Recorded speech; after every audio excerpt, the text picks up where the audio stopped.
மனிதய வீட்டில் வாழும் அவன் தேகம் வந்து போகும் என்ன அவன் அருந்திட மாட்டம் சுடுநீரன் சுடுதூரம்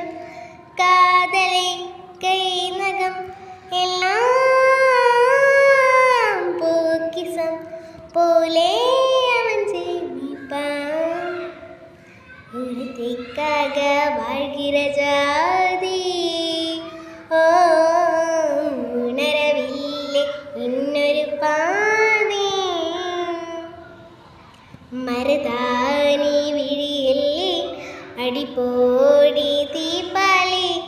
ஆயம்மன் மீது சாயாது நிஜமா